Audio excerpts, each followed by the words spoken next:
art needs to be in this corner. That would be a great representation of what we really want to see on this corner. It's a space for Black people in Seattle to just like be our authentic selves, have a good time. We wanted to make sure that, our destiny is in our own control. So we own that space and we can't be displaced. We rock with the Elite Collective because I know that there's a particular standard that you all will bring, and you will uphold whatever it is that that we want to be seen and uplifted. When we have a conversation, we're gonna bring it to life. Spaces hold stories. From galleries to public plazas, the way we activate space shapes how communities gather, heal, and grow. If you've ever wondered how to reimagine a neighborhood through culture, if you're curious about the role of Black-led creative spaces in Seattle, or if you want to hear how intimate conversations and big activations can coexist, then this episode is for you.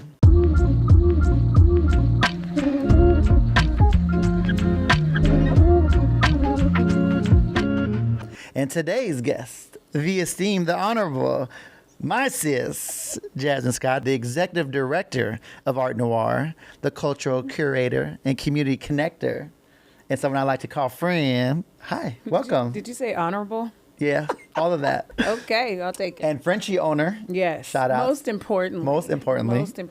Shaka's mama. But thank you. Thank you for joining us. I'm excited to be here. Yes, you are a busy woman.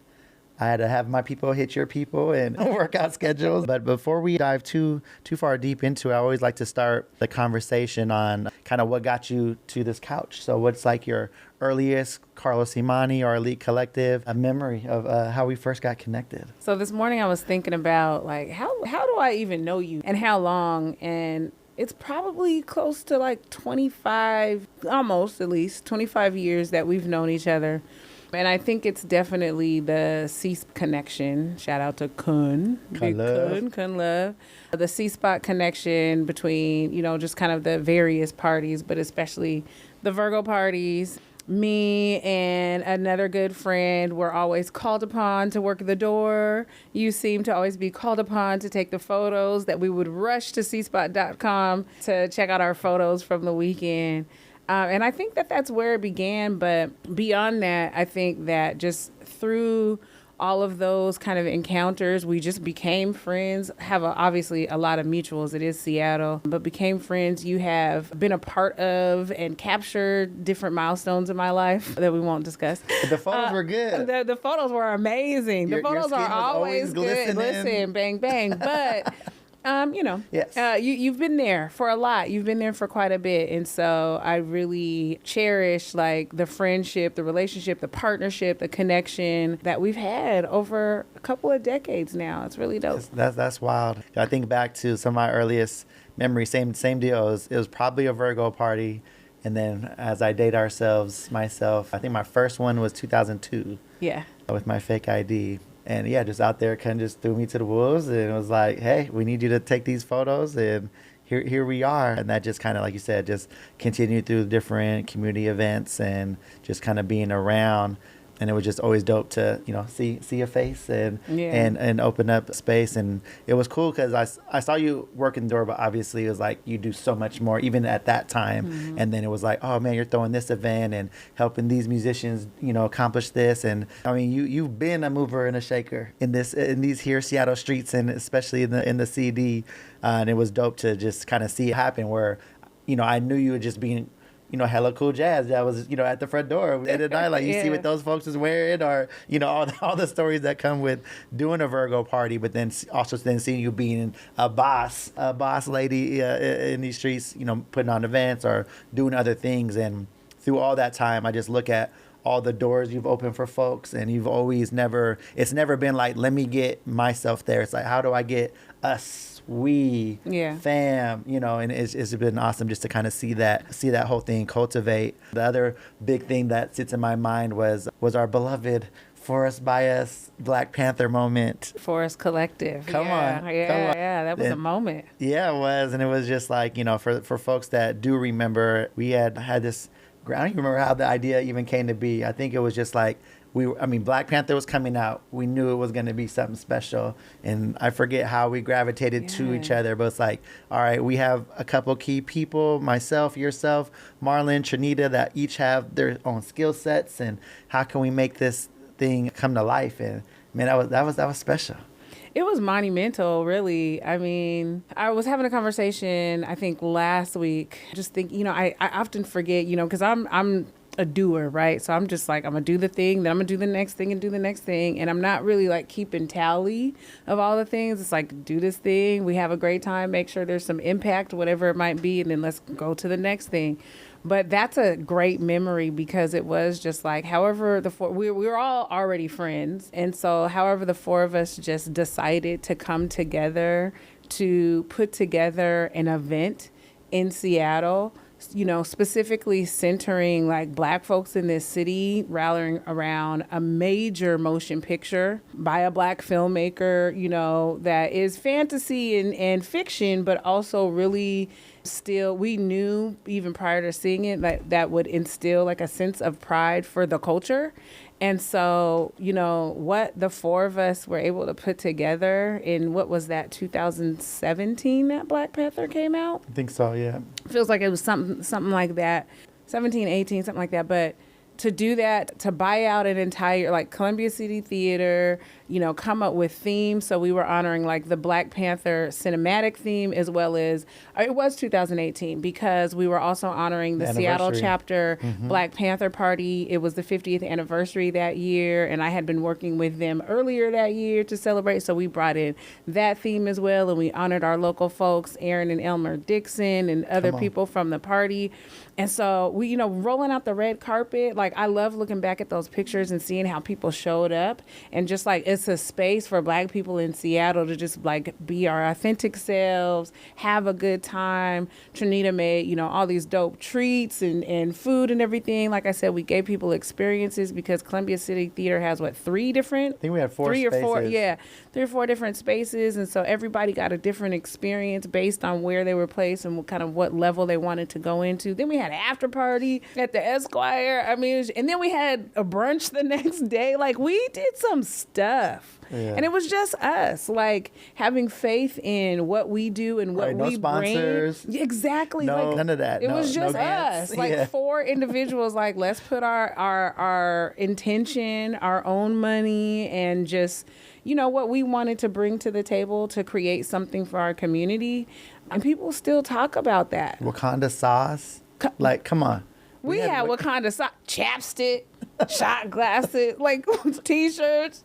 We were doing something. It was a moment for sure. Yeah. Same fond memories, and that video just kind of hit something special. Like you said, like it was that intentionality and bringing in everything. Like it was for the Black activist, the Black nerd, the Black culturalist, the Black anything and everything. It was so inclusive within that Black community. Like we had Black National Anthem. Exactly. Right. We opened it up with drummers. I think it was an African drum troupe that came in, and it was like, come how you want to. So if you want to wear cosplay, do that. If you want to wear black leather and a beret, do that. If you want to wear black or African print, do that too. And it was like everything was welcome, everything was special, and it was dope. It was dope. That's such a good memory. Just from that, it's just kind of like we've always been able to call upon each other whenever there was a need. It's always, hey, Los, I got this coming up.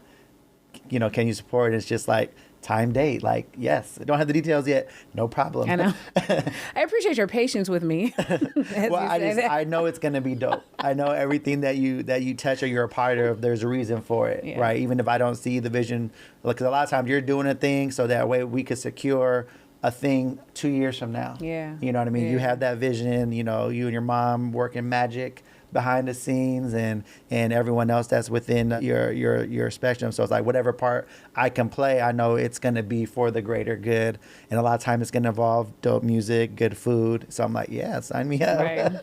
I'm going to be good. Some chicken wings. Inside joke. So we fast forward from 2018 with the Black Panther.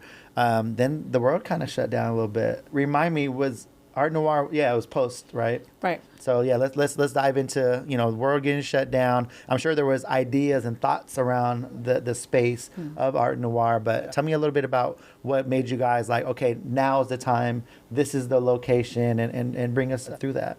Yeah, I mean, Art Noir has been a concept that has lived inside my mother for a really long time. She's our founder, and so this idea, the initial idea of Art Noir, came about decades ago. And so the initial idea was to have, back then she was calling it like an online magazine. This was really before blogs started to become really popular, and the way that people go online and use online resources today was not what that looked like several years ago. And so the idea at the time was a little cutting edge, but she was like, she reflected on how she subscribed to certain physical magazines that were out there that kind of spotlight Blackness in the various ways. And obviously, because she's always worked in the art and culture space, as have I, that was the focus that she wanted to put it on. And so she always had this concept of what would it look like to have an online magazine that spotlighted Black art and culture throughout the diaspora, the African diaspora. And so when we finally launched, we launched in 2021, the online, Art Noir online. So before we opened our doors to our space on 23rd and Union, we finally got to that point of like, let's launch this online presence so we can give the community an introduction to who we are before we just open this space. Mm-hmm. So the space had been in progress because kind of right around that time, after, the Wakanda weekend and before the pandemic and into the pandemic, my mom was reached out to by Lake Union Partners, who are the developers and owners of Midtown Square. A lot of people recommended her to help guide the art process for that building. So she was, obviously brought on to lead that process. And so if you've ever been to Midtown Square, what you notice is that there's art completely everywhere surrounding that entire building. And so that was a process that she developed. And then she brought in a few key other people that work in the art space to help support that process, ultimately select 9 artists whose work we see around that building. And so during that process, obviously, you develop a relationship with the people that you're working with and for. And so she also was working close with a man by the name of Rico Kirindongo. I had to say his name slow so I can say it right. And Rico was working for an architecture group at the time and was supporting some of that process. He was also on the kind of advisory for the art. And he really helped my mom put together a business plan for what Art Noir could look like in a physical space. Discuss those concepts with Lake Union Partners. We were initially offered a different space that we're not in currently. The space that we're in is the anchor of the building of Midtown Square, and it was initially slated for a drugstore. The drugstore was going to be placed there to help offset the cost for the other businesses that Lake Union Partners intended to be in the space so that they could have it. So it was for local, Black-owned, women-owned, small businesses. And that's what you see at Midtown Square. But ultimately, as the art started getting put up in the building and the vision started becoming realized, everybody was kind of in agreement that it didn't make sense and it didn't feel right for, a CVS or whatever to sit on that corner. And I think one of the people with Lake Union Partners was like, man, it just feels like art needs to be in this corner. Like, look at all these windows. Like, that would be a great representation of what we really want to see on this corner, and it will help accentuate the art that's already being put out on the exterior of the building. So fast forward, they offered us that space instead. And so we took a portion, the most important portion of that parcel, I guess you can say. And so we took that corner, and that's where the further manifestation of what we launched in 2021 with Art Noir, that's what the brick and mortar came to be.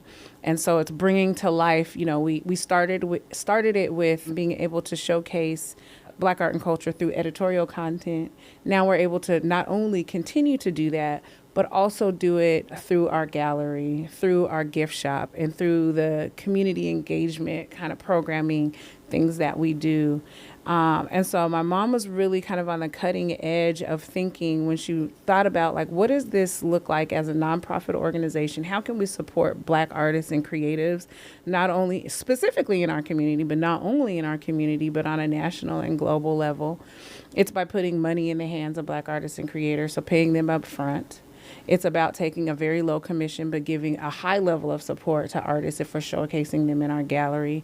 It's about creating space and opportunity so that artists and creatives can continue to hone in on their skills, learn, elevate, right? And it's about just making sure that it's a space that is reflective of the community that once was, that the legacy that we want to continue to uphold, and make sure that even though it's by us, it really is kind of for everybody. But it centers us. It centers us by, every dime that comes in, we're putting right back into the hands of Black artists. So when you come and you spend money and time at Art Noir, it benefits someone. And it's not, yes, it's my job, so it benefits me in that way. But it's not to benefit me or our staff necessarily. It's really to benefit the wider Black arts community. And so we've done so much since 2022 when we open our doors. One of the things I will say, namely, is that when we went into getting that space, one of the agreements that we made with the developers was that we needed to take ownership of the space. That's not something that developers typically do. They will lease their commercial spaces, long-term leases, short-term, whatever, but they don't typically sell their commercial spaces.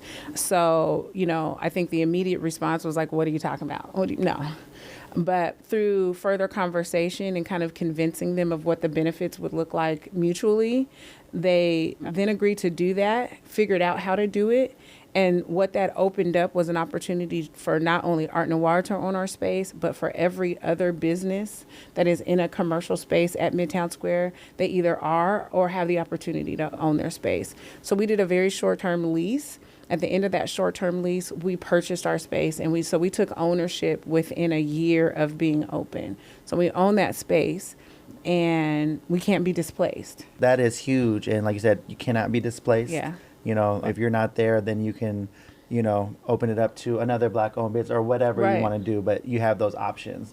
Whereas we know the Central District is just, gentrification is rampant, left and right. So you guys being that anchor on that corner is more than just for the building, it's for the neighborhood. Right. And that's dope. So I just want to take a moment to shout that out. That's dope. Well, yeah, no, I mean, that was a part of like our initial mission too. That's why my mom was so adamant about like, we need to be owners. We're not going to go into this just to have a long-term lease. And then when somebody decides, regardless of the great relationship that we have with the developers, they are in business for themselves. Ultimately, I mean, these are great people, but still. Right. And so, if they change their mind 10, 20, 50 years from now, it could be new ownership, new managers. Exactly. They could decide to sell the building at some point. Right. So many things could happen. And so we wanted to make sure that, our destiny is in our own control. And hopefully it inspires other business owners, other nonprofit groups to consider ways in which they might be able to do the same thing that we've done.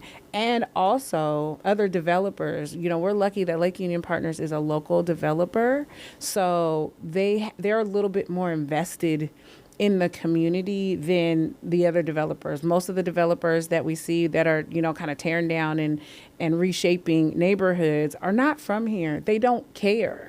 Right. So, we do have the advantage of being able to work with people who are invested in Seattle, in our community, and want to do right by us. And so that's why they are in partnership with us and have allowed us to do what we're doing and work hand in hand with us. No, that's amazing. Shout outs to Lake Union Partners. Yeah. That's dope that they did that, because you say a lot of folks, to them it's just spreadsheets. Like they're just like, hey, here's square feet, here's this, we're gonna put this is our ROI, and that's it. Right. Here it's like, hey, we recognize legacy, we recognize community, and we live here, we're around here. And it literally started with that art plan, like letting it, everything that you see on the Midtown Square building is a reflection of those artists' interpretations of what the Central District means to them, past, present, future. Yeah, no, I love that. And then I've been in space many a times, but I love walking in there, and I'll be there for a quick meeting or whatever, but I'm leaving with some shot glass or some spices or some earrings for my wife or whatever. There's always something new. And for folks that you talked about having this shop, but I remember one of our earlier conversations in space. I was like, man, what is going on here? And it's like, obviously there's folks that I know, brands, but then there's other folks that aren't there. So for people that haven't been there yet, or maybe they just didn't even realize what was going on, I mean, it was dope that, like, one, I know you and your mom literally traveled the world and have been to Africa and have connected with folks, and then also just other amazing Black artists and inventors, creators, owners of businesses throughout the United States as well. Talk about, like, what you guys have kind of created within that. I mean, it's kind of modest to just say it's just like, oh yeah, our little gift shop. Like, nah, it's a little bit more than that. Well, I mean, the concept was really born out of, like, when you go to museums, they always have a really cool gift shop that has an array of things. Like, you can find a little bit of everything in a museum gift shop. So that was the concept that we kind of wanted to replicate with having our gallery and a retail. And that's one of the, like, most fun parts for me, is curating all of the different things that we're able to sell. And so when we started, we didn't really have a process. It was me and, like, my very small team at the time, just like, okay, let's, I have the advantage of, like, being from here, knowing so many people, knowing so many dope individuals. I literally just reached out to everybody in my Rolodex and was like, man, you do a dope thing. I'm about to open this space. You want to put your stuff in there? I'm going to buy it up front. Like, what's up? And just kind of went down the line. And then, of course, about all this, especially in the summertime in Seattle, there's a number of different, like, pop-up marketplaces and stuff. And so I would go to those things, meet different vendors. If I saw somebody who I felt like was, their products would be a good fit, then I would just go up to them and say, hey, I'm doing this thing. Would you be interested in being in partnership with us and having your products sold in a brick and mortar space? And then we also had some online stuff where we could connect with vendors kind of that aren't local to Seattle. And that was really the starting point. And then we finally built out a process on our website where people can actually go and submit to be a vendor. But we had to kind of start somewhere. And so it was just really a vision of what kind of things do we want? Of course we want candles. Who am I going to call? I'm going to call Vicky. Right? Come and she makes specific fragrances just for Art Noir. Of course, I want jewelry that's kind of reflective of the African diaspora. I'm gonna call my girl Ebony with Seaweed International, and she's gonna dump a bunch of jewelry on me. We want books. We know plenty of authors that are doing great work in this city, so we're gonna get their books. I mean, some clothing items, all those things. And so it was really just like reaching out in the community to people that we know. And what I didn't recognize was going to happen when I was in that process is when I was explaining to people how we do what we do, how meaningful that was going to be for them. Because we do buy up front. We don't do consignment. You don't have to wait to get paid. So as a vendor, I'm saying, I want 50 units of this thing, and what's your price? Here's a check. Right. And I've had people literally be like, can I hug you? People have cried. It's just that there are so many amazingly creative people in our city. And a lot of times their biggest barrier is how to be able to continue to do the next thing because finances get in the way. They're waiting. And we are eliminating that barrier by saying to you, like, we believe in you. We want to support you. Here, let me pay you. Continue to create. So that you don't have to, that's one less thing on, like, your hustle list that you have to think of. And it's really helped to alleviate so many people from having to do so many pop-ups. And I don't have anything against pop-ups because it does increase your exposure, but it's also very exhausting. So there are so many vendors now that can refer their customers to Art Noir. Right. And just say, when you're looking for my thing, just go there. Go there. You don't have to chase me around the city.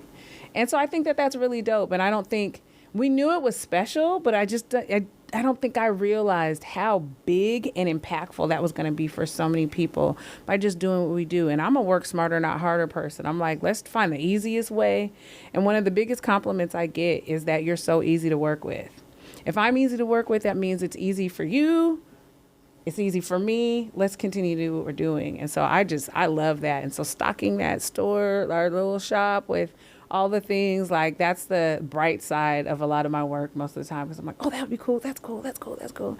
And then now that I have a more robust team, getting their feedback on the types of things that we can bring in, and them kind of being on the lookout for what's out there and around the city. Hearing what community is asking about. Like, oh, that was Yeah. dope. Do they have anything else? Or Yeah. no, that's awesome. And yeah, like I said, it's like a lot of people don't realize, what is actually in there and what they have access to. Then also, like, the art changes. Like, Yeah. some people don't realize, no, this is a for real gallery. Yeah. Like, you're gonna see a thing, and then in 4 months it's gonna be something else. Yep. So you can literally come on back, Yeah. and see the new thing and see the new gift, items in the gift shop, Yeah. and things of that nature. Do you want to talk about a little bit about that process of, like, what's been in there this year, and what, I'm not sure if you're in the, I think you just had a switch over.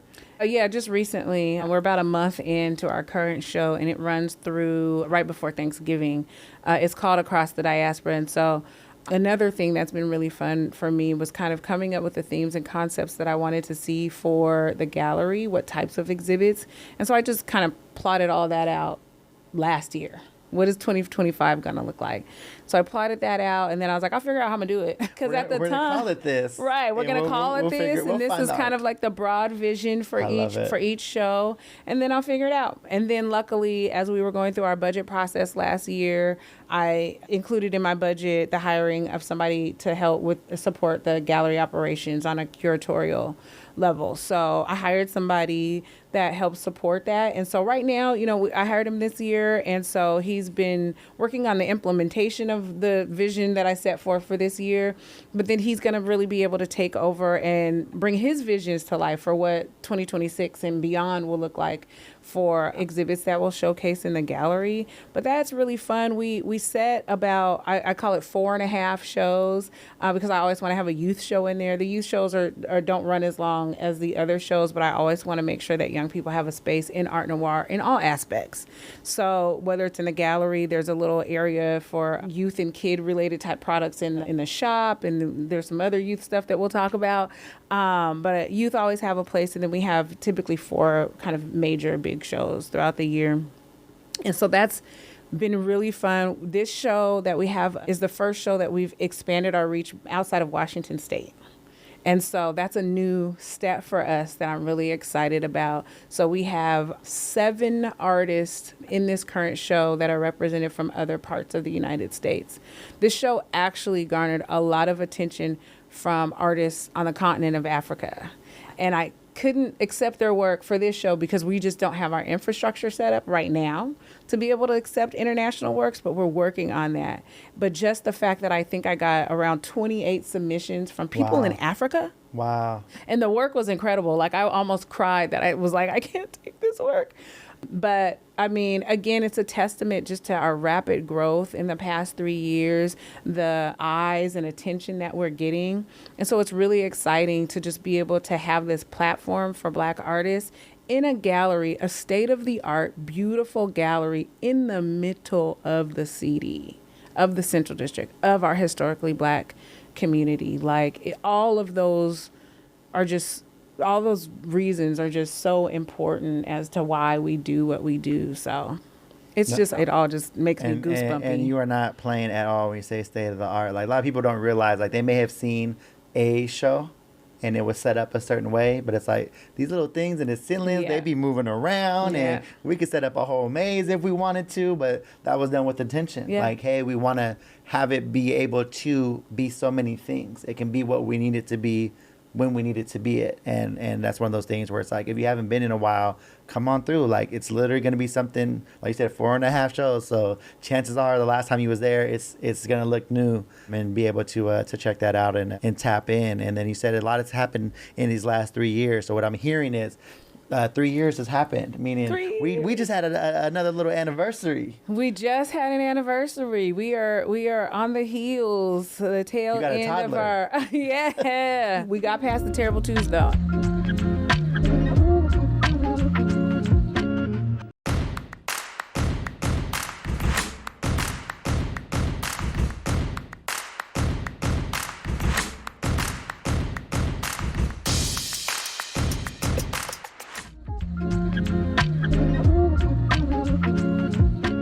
But yeah, we just celebrated our third anniversary on the corner of 23rd and Union.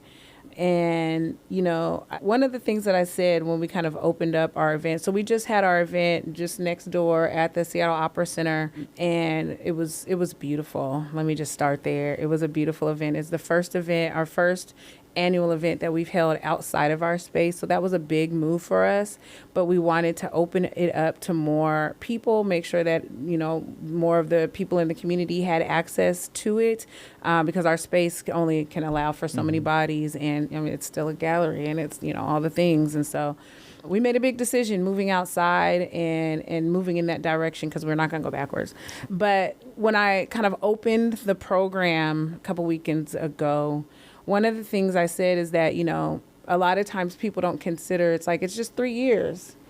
What's monumental about 3 years? Usually people do their kind of bigger celebrations at the 5s. And one of the reasons that 3 years is monumental to us is because if you look at statistics, most small businesses, especially small Black businesses, typically don't make it 2, 3, or past 3 years. And there's a number of reasons for that, obviously. But the fact that we made it and we are at a rapid pace of growth is big. And so it was worthy of a big celebration. So, yeah, we did a big thing. We did a big thing. That's awesome. And it's true. We deal with that a lot, where it's like, you know, we, you know, reach out to people. Hey, great working with you this year. Looking forward to next year's events. And, you know, sadly, sometimes we get some things back of, hey, it's not looking good for next year, you know, XYZ, right? And it, like you said, most businesses, you know, there's additional struggles for Black businesses, but it's not like it's only a Black business thing. Business in general don't see 3 years, much less 5, much less 7, right? So being able to do that is dope, is awesome. And it's not like it's just you and your mom. Like, y'all got employees. Like, there's other folks that you've grown and been able to do, and that's an amazing thing too. Like, it's, you've been able to provide something for the community, but like literally jobs for people, like other humans can work here and be in an awesome space and be around all the fun things that you guys are doing. And that party, like you said, we're currently filming in the Seattle Content Studio in M5, right across the street from the Opera House. And it was big, but we had some fun in space. If folks were able to make it, like, you guys did a lot with that little space where we activated the outside of the gallery. You're like, hey, Los, I want to do this thing. I need some speakers outside, and they got to hear me inside. And this person is going to be a host. She's going to walk around, and, you know, we need a photo booth and all the things. But we always make it fun. We always bring in the right vendors and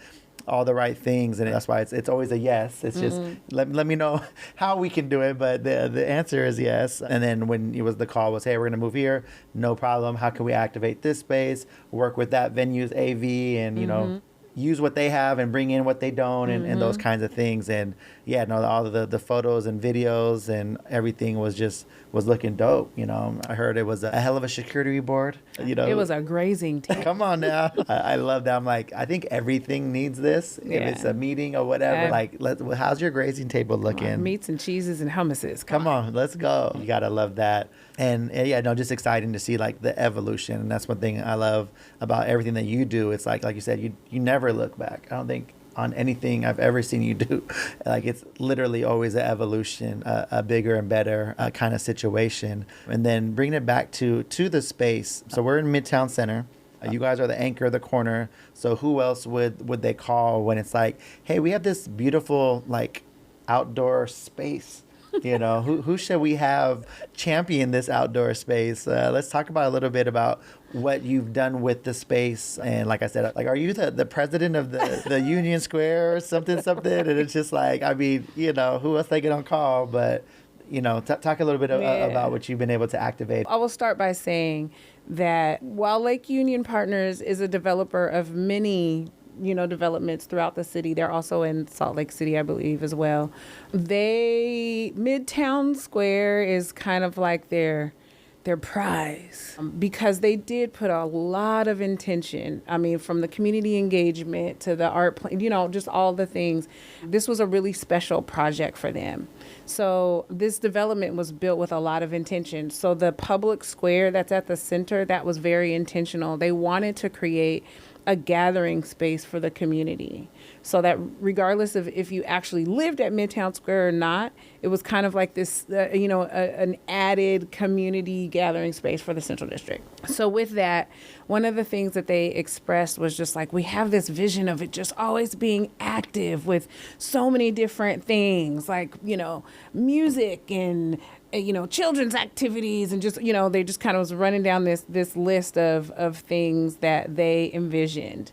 And they invited me to be the person to kind of manage and be responsible for activating that. And so kind of knowing a little bit about my background in programming and activating and cultivating spaces. And they were like, yeah, you should do this. I am a programmer at heart. And so I love to like program the hell out of some places.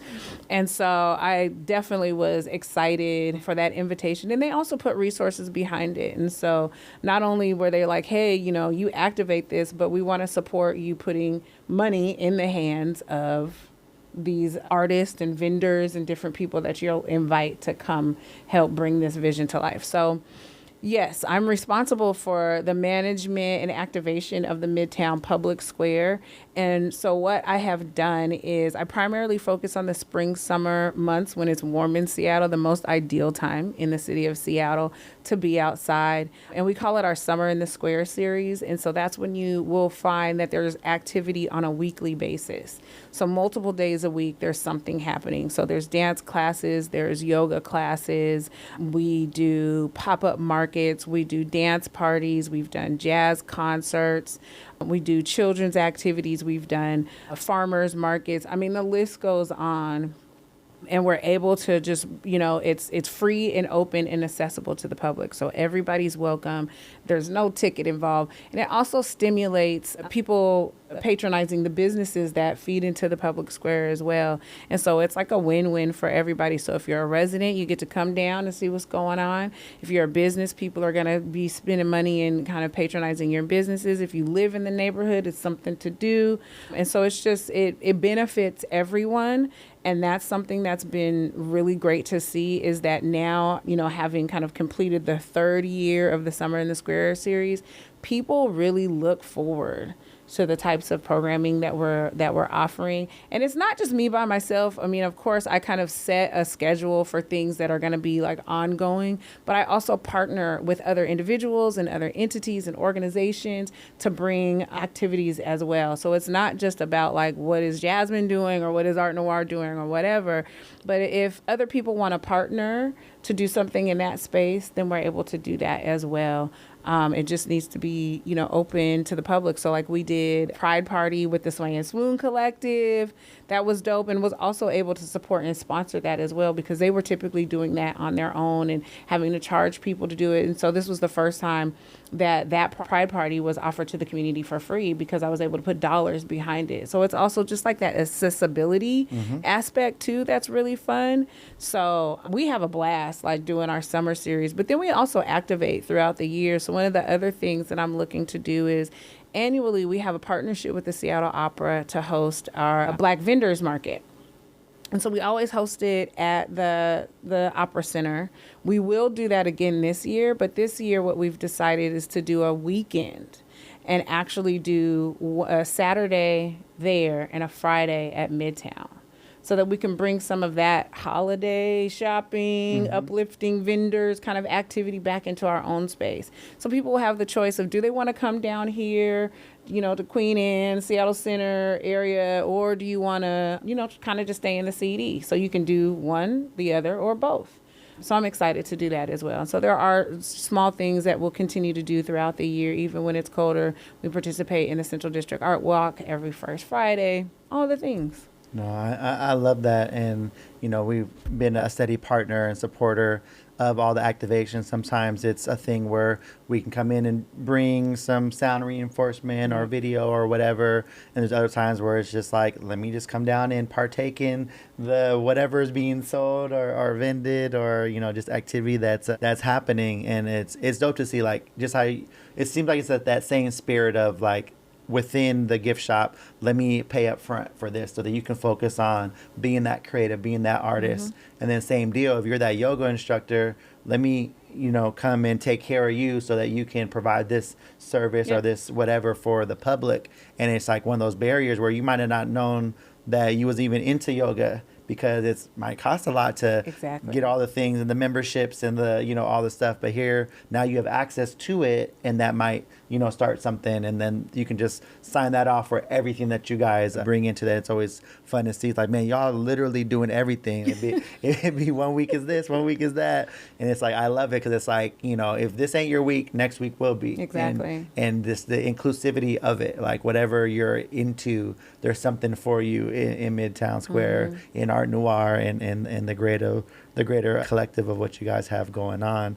And that's wonderful. And I wanted to kind of segue that into the Juneteenth, right? Was the live concert event that you had programmed. And I think you've been doing that particular one for some years. You were just able this year to include some of the folks that we had worked with earlier. So tell me a little bit about that event specifically, and then we can talk about some of the people that we had this year, and then what that journey was like leading into earlier the year. So every year we have a partnership with the Eco District, who is led by Donna Moody, who is the owner of Marjorie Restaurant, and she's also an Art Noir board member. And so we partner with the Eco District to host their annual Juneteenth Revival Vendors Market. And so the Revival is an opportunity for Black vendors to be showcased in a space, for people to come out and support small Black businesses. And so you have a variety of vendors, from people who do apparel, jewelry, food. Banana pudding. Come on, banana pudding. Shout out to T. You know, candles. I mean, just all the things, right? And one of the things that's unique about the Eco District is that instead of asking vendors to pay a booth fee, they actually pay the vendors a participation fee, basically. So on top of being able to keep all the proceeds from your sales from vending that day, you also get paid an additional amount of money, because it's the Eco District, like Art Noir, wants to help boost these small Black businesses. It costs money just to leave the house. It really does. It's like $100 for gas, for whatever, just to leave the house. Right. It costs money. So if people are coming in early, having to set things up, they might have to rent a truck, whatever. So being able to provide that is I didn't even realize you guys did that. That's powerful. I mean, that can make or break a weekend. Really, I mean, it makes it worth it. It makes it worthwhile. So, I mean, we want to ensure that everybody has, you know, positive sales, but at least you know that it ain't gonna be negative. coming out, you're getting some money for coming out and setting up and doing that whole thing. And so that's really beautiful. And so we definitely were excited to be in partnership, and continue to be in partnership with the Eco District to host that. And so this year, the past couple of years, we have been in a relationship with another organization called The Residency. I am co-chair of the Residency board as well. So I've been in a relationship with this organization for a long time. But we are forming a more formal relationship, Art Noir, with the Residency, because we are building a recording studio. And the reveal. I'm sorry, not building. We have built. Hello. Let me speak in the present tense. We have built a recording studio, and that recording studio is soon to be used by the Residency for their studio sessions programming. So ensuring that these young people have a space that they can call their own. The Residency is celebrating 10 years this year, and they've never really had like their own space for their programming. This is, again, eliminating barriers, right? When they've been doing their studio session programming, they've been doing it out of, you know, just different studios around the city, which are all great, but also those studios are used by other people. Right. Hey, we can't come this weekend because we have book time. Right. And sometimes it's like you're going behind, you know, the rappers that like to smoke weed in the studio. And that's just not a good look when you're doing youth and young adult like programming. You want to make sure that you're leaving an impression that's going to actually be meaningful for what they're trying to accomplish. And so our studio is going to be a space that's really dedicated to them and the work that they do. So as a part of showcasing what the Residency does, They were kind of at the beginning of prior to their summer intensive program. We wanted to showcase the residency in the public square and bring some live performance to the Revival Juneteenth pop-up event. So we had a number of youth performers from the residency. We did like a bunch of slots of performances, and we're able to highlight like a summer festival. Yeah, it really was. And then what I love about the residency is they have this house band. The house band also performed at our anniversary as well. But they, it's not just about rap or singing. Like, there's also musicians that are involved in the residency, producers, so many just talented young people, and they just deserve us. I just love them so much. Every time I talk about the residency, I'm just like, I love these kids. They're so amazing. They're so talented. So whenever I can like create a stage for them, I'm like, here you go. Like, here's another opportunity for y'all to perform. And so we were able to do that during the Juneteenth event. We also ended their summer intensive program with their summer showcase at Midtown Square as well in August. And then, like I said, we just had them a couple weeks ago at our event. And then there's more to come with them. They're amazing. And so we're looking at launching the studio this fall. We're almost done. Like I said, it is built. We are at the final stages of just like, making sure these wires are right and got to hang this monitor and get these speakers up. Soundproof. But it's beautiful. And I'm so excited for these young people to be able to come into a space that's brand new, that was built with them in mind, and that they can call their own. And so they're going to create in a space at Art Noir that's like literally just down our hall. And so we get to be witness to that on a regular basis. And so that's really, really exciting. No, I love that. And we had the privilege of showcasing and working with these youth, because we had this grand idea. I think it kind of started with the end in mind. Like, hey, we have this thing. It's like, all right, wouldn't it be cool if, grand ideas, right? Or we have these mics and these cameras and on these things. And, I think both of us love what the Tiny Desk does with NPR. Mm-hmm. And it was like, it would be cool if we had our own thing, because we feel like, a lot of folks like, oh, Seattle doesn't have a music culture, or what's the Seattle sound? I'm like, well, listen, I got something for you. Hold my beer. Come on. And we had come up with the hella small table, as Seattle only could, right? And similar format of just kind of taking some dope musicians and putting them in a space not necessarily used for sound and performance, and we're able to do some fun things. So we shot a couple episodes here at the M5, and then ended up shooting the last couple in Art Noir, and I think that's probably going to be where we continue to do it. And that was pretty awesome. There was some things of kind of figuring out, finding our pacing and finding that house band and things of that nature. But we have things shot. We're in the process of editing and going to be able to display that soon. And I'm excited for that, but also excited for next year's version of it, because I think it's, again, because you don't go back, it's only going to be bigger and better. Let's talk a little bit about what you remember, or kind of your thoughts around that experience with that hella small table. I mean, I love what happens when it's just like, we've been friends for a long time, and so we just get to talking, and it's like, well, what if we did, I have so many of those conversations. Not all the time are we actually able to like bring all of those like what ifs to life, but we did this time. But I think that's kind of a part of our history, is like similar with our 4S collective, and just like the partnership we have where, and I wanted to say earlier too, just like the fact that you have been, on the Art Noir journey, like documenting, our annual celebrations and other like monumental moments when we're doing programming throughout the year and stuff. One thing that I really appreciate is consistency. And I like when, like once I work with, like, if you do my hair, then that's who does my hair, right? Or whatever. So it's the same thing where it's like, we rock with the Elite Collective, because I know that there's a particular standard that you all will bring, and you will uphold whatever it is that that we want to be seen and uplifted. And so just having that is just like super grateful. And so it's like, it's along this kind of line of like, when we have a conversation, we're going to bring it to life. And so that's where that kind of happened, is me and you chopping it up. And it's like, yeah, like we should do this, and we should give this a try. And we kind of went back and forth about like where to start.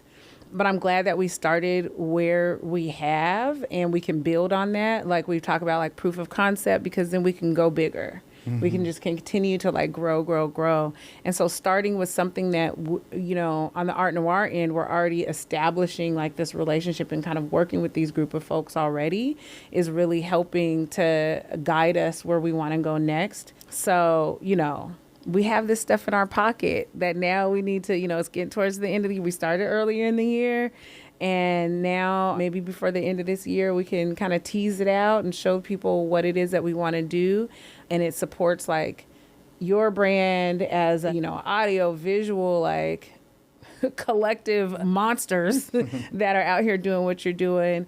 You know, our brand as, you know, uplifting art and culture, the Residencies brand as, you know, like uplifting and supporting young artists in their careers and their budding careers, and just kind of putting that out into the world and giving people these perspectives that you might not have imagined like seeing together.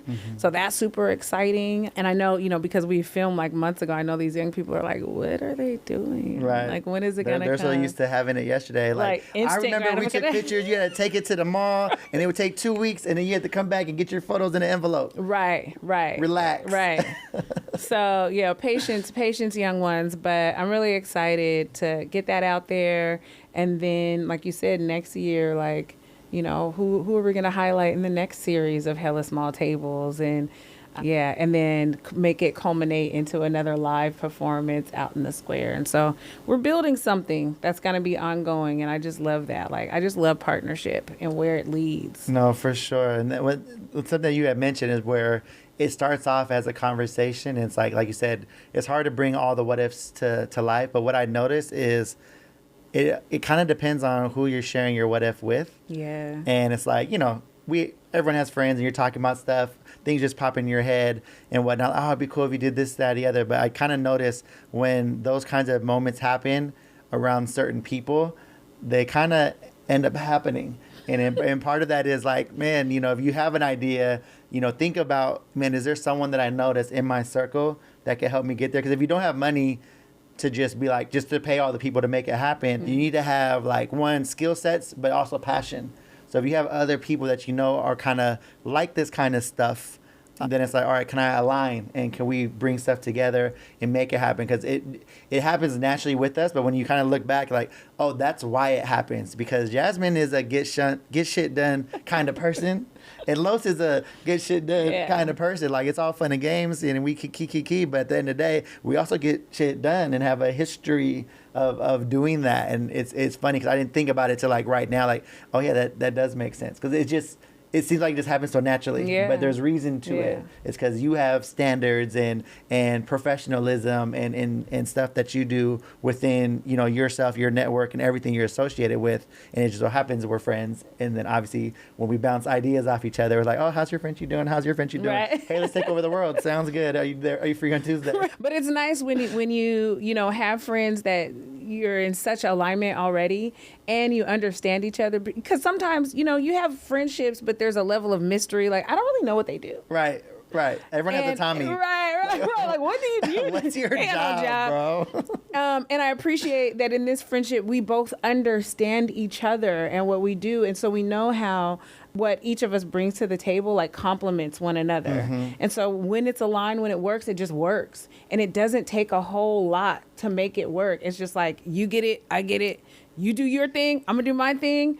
These wonder powers are going to connect, and then it's something dope. And every time we've connected, it's been something dope. We got to put together like a reel of just all of our dopeness over like you said, years. we don't look back enough. So I'll see if I can splice in some stuff into video. I mean, we have all these, like, you know, recap videos and stuff of things. It'd be nice to have that run at the end of the show for our credits and be like, yep, we did that and that. And that. But yeah, no, I'm super excited to see what next year brings us.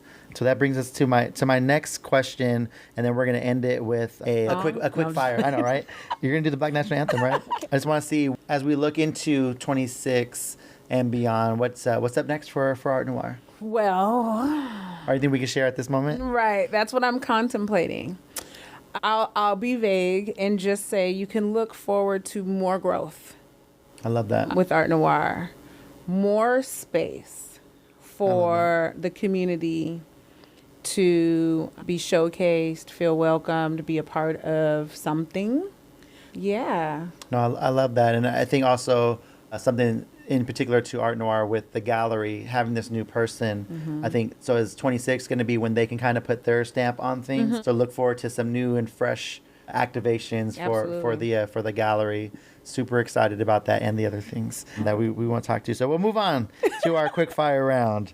So these are quick questions, quick answers. Okay. But what has been your favorite Art Noir event so far? Oh my God. So you can think of event, activation, and or gallery. Oh, jeez. That's such a hard question because It's like having a favorite kid. I know, right? Because like every time I put an exhibit up, for instance, I'm like, oh my God, this is so amazing. I'm like, I said that last time. Like everyone's my favorite. I do feel like coming off just coming off of our anniversary event, this felt like a favorite because it was just different and new. And it was bigger. It was that next level, yeah. Yeah, it was next level. And you guys had a grazing table. we had a grazing table and we had a dinner. Like Right. it was the first time we had it. Sat So we had like down, a whole like got thing. fed. Like there was dinner, there was like an abundance of drinks. Thank you very much, Brown Liquor Co. The grazing table, like the photo booth, being able to bring in some more people to help us like put this event together. Like we had a black carpet, and then with shout out to Jazz from Seattle. Like she had the black carpet like lined with like votive candles, and it was just elegant. It was just so beautiful. And so I'm still kind of floating from that. Like it was a lot of work, but the outcome was amazing. We raised more money than we, I guess, set a goal of raising. So it's a plus. So that's a huge plus. Shout out to the community for coming through. I mean, thank you so much. See what a grazing table would do. If more people, you could raise more Let money. me tell you something. Grazing table and alcohol, Come on. the dollars just start flying from the sky. But yeah, I was really, and I think in connection to that, also the grand opening. So those kind of like those bookends I for love me. that. So you can remember the grand opening and like the work that we put into figuring out like how are we gonna do this, and how you had like the photo booth outside and we blocked it. It was just a whole thing. But I remember at the end of that being like, oh my God, we did this. This is the best thing Like ever. we opened this place. Right. This shit is real. You are on the corner. You are This the is anchor. real. Like we cut a ribbon, and I mean, it was just. So I think looking back 3 years and then looking to today, like those are some huge moments. And like I said, it's been really rapid growth. So everything that's happened in between has been like crazy. But I'm so proud of both of those moments. So I'd have to say those. And then if I could do one, it was a very small event that you guys actually came out and helped for. I think we had a photo booth in this. But in February, we do a Black Love theme for the entire month. And so we'll do small events throughout the month and those kind of things. And so we did this event last year where we highlighted Black men. So it was called For the Love of Black Men. And it was just an event where it was just like, we invite you to come, kind of chill out. We had game, come play spades. We had a DJ, like some food and whatever. It was very mellow. But Dr. Mims came. And Maxine Mims has been a very, very, very important person, not only in this community, but in my life personally, in my mother's life personally. She was just so special. And that was one of the last times that I saw her before she passed. She passed at the age of 90. She was in her early 90s. She lived a long and abundant life. And we have pictures, and we have pictures of her there. And so we keep those pictures kind of rotating on our screen. And so just, the way that she always supported us and showed up in just all the different ways. Her image is on the Midtown building, so it kind of is, she's always watching over us. And so it wasn't the fact that it was the event itself. The event was fine. The event was great. But her being there and there's a picture of her surrounded by Black men. Just being the queen that she was. Right. But she was also a very, people call her queen, but she's just a very down-to-earth, humble woman that made such an impact, not only just in Washington State, but really kind of globally. Like, Maya Angelou was her best friend. So, shout out to her. So I just wanted to mention that as, one of my top favorite moments. I love that. What's one Seattle artist that everyone should know right now? Oh my gosh, there's not just one, but I will say the name that comes to mind immediately. One of the artists, there are many, but one of the artists that I'm obsessed with is Barry Johnson. Barry Johnson is incredible. We actually honored and acknowledged him at our anniversary event, but I would be saying this regardless if we did that or not. Barry is just incredible. He's a multidisciplinary. He's an amazing painter. Photographer, does some film stuff. He does this crazy drone work. I mean, he's just a really incredible, not only artist, but human being. And he has a lot of public art throughout the city. And so if you recognize his name, that could be why. But if not, like, look out for that guy. And the rest of them you can come see at Art Noir. And Absolutely. You can see the other ones. A Midtown Square moment that gave you goosebumps. Hosting Gary Hammond and his band, we've done 2 concerts with him. And Gary Hammond is a legend among us. Come on. As a musician. He has been a jazz musician for decades. He has traveled the world as a musician. He has rubbed shoulders with just about everybody that's known in the jazz world. And he walks around the Central District every single day. You can meet him at a Vol probably any day and have a beautiful conversation with him. And we have had the honor of hosting concerts with him and his band that he kind of hand selects the musicians each time. And so we did one this summer and we did one last summer.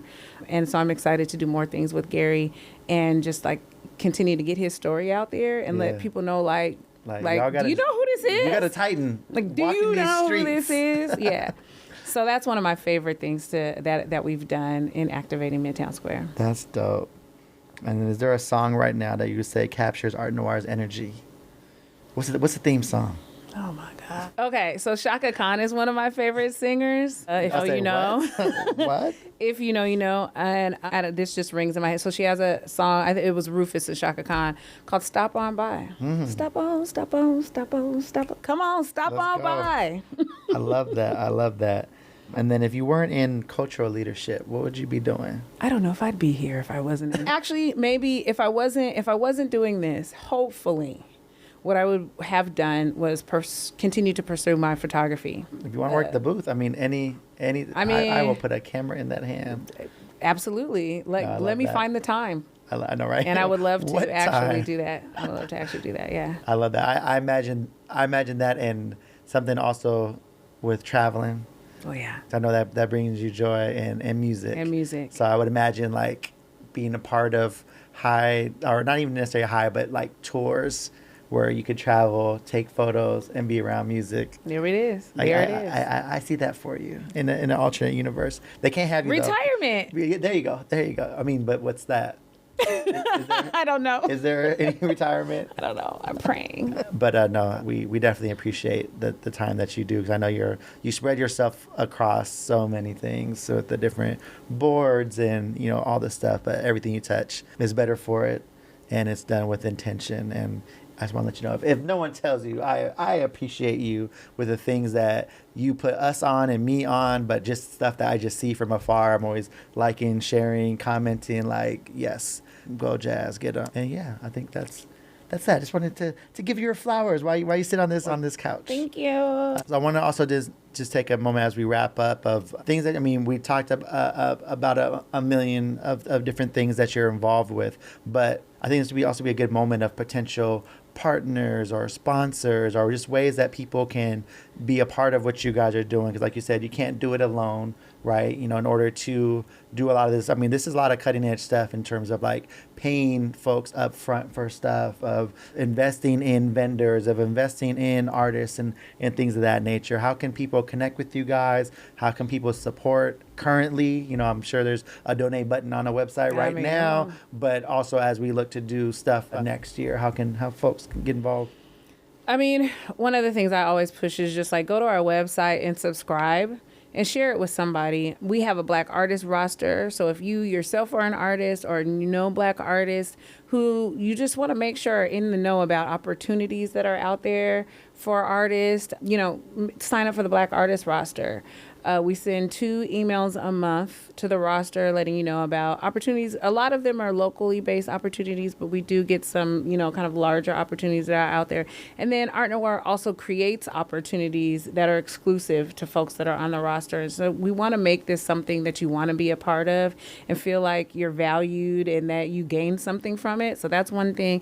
Subscribe on the mailing list, like follow us on the social medias and all that. Like spreading the word really does go a long way. Like I said, how that call for our current show like reached artists in Africa, like I don't know how that happened. Right. but it's because people were sharing it. Right. It's like, hey, And that's what we want. That's what we want. You know, part of our larger goal, you know, our 3 to 5 year plan is to have a national and global presence in the art scene. And so we want to make sure that, you know, we have everybody's support in ensuring that we're going to do the work. Obviously, we're going to continue to do the work. But, you know, if there are folks, networks, people we need to know, you know, say our name. Say our name, you know, say, you know, you should, have you heard of Art Noir? Here, go to their website, artenoir.org.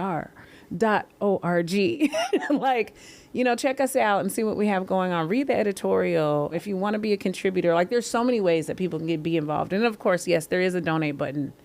Feel free to send some coin. That's always fun. But even beyond sending coin, like coming and spending money in the space also supports the work that we do as well, and supports all of the artists and makers that are within our network too. So just be a part of the fam. No, I love that. Like, I love how, like, there's literally something for everyone, where if it's in your heart to give, if you have the money, give it. But I'm sure there's like volunteer opportunities. There's just, I mean, it costs nothing to hit resend or forward or whatever, or tag a friend in there that you think might be a good fit.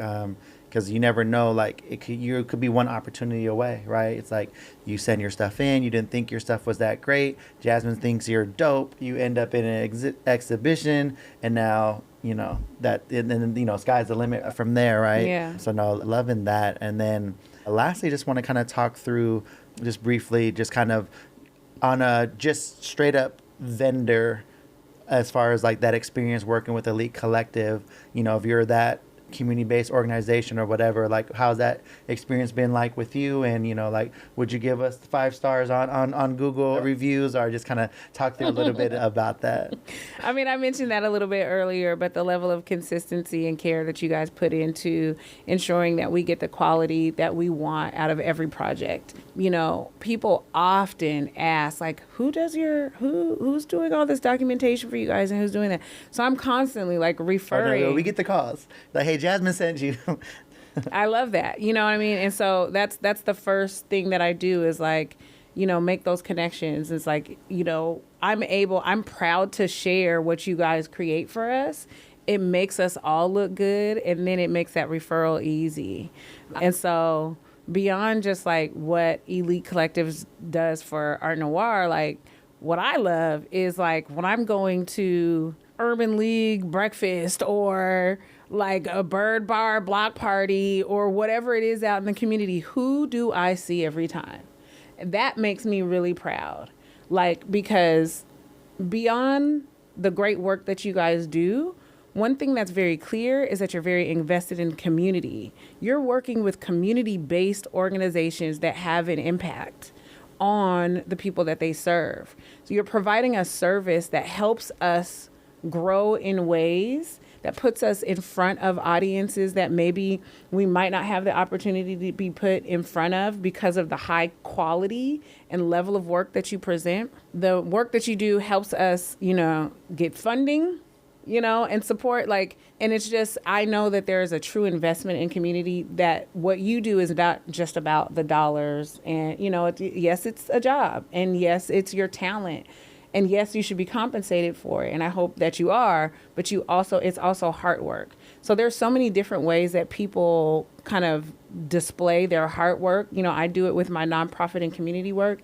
You do that as well in nonprofit and community, but just in a different way. Like, you're supporting the work that nonprofit and community organizations do. And I so appreciate that, because there's a lot of people that I do see that do similar work, but I don't see them in those same spaces.